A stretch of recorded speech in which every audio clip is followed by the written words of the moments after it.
The first step with your Google Doc open is to click Insert. Click Watermark. Click Select Image. You can see that you have your choice of choosing an image from your Drive, Photos, Google Image Search, a URL, your camera, or an upload. In this example, let's choose an image in my Drive. Click the image.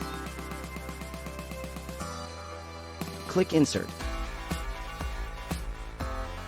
You can see that the image is now on your dock, and it is formatted as a faded watermark. Click Done. Let me show you what happened when I used text that I copied from a website. Its formatting covered up the watermark. If this happens to you, click Clear Formatting.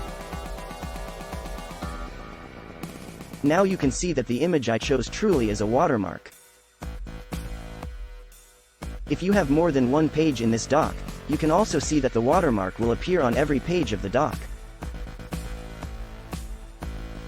The watermarks are also editable. Double-click where the watermark image is.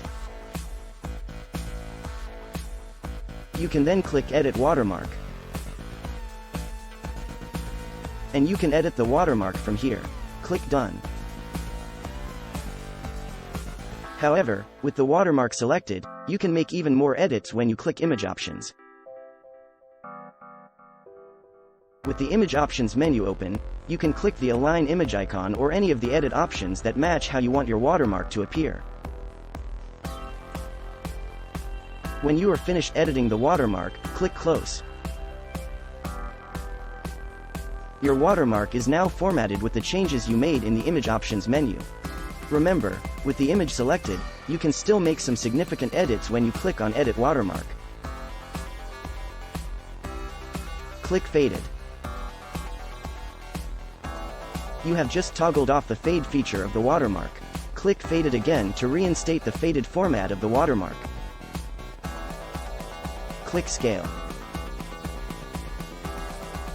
Look through the scale to see what size you want your watermark to be. In this example, click 150%. Click Done.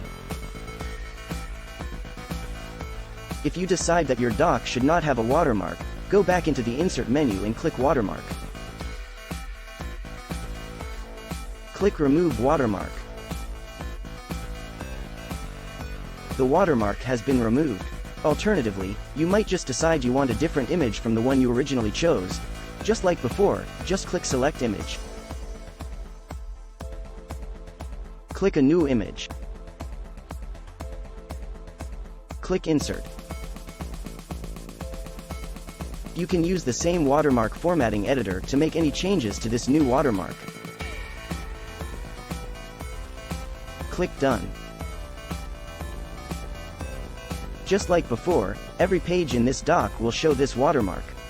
That's it, you're done.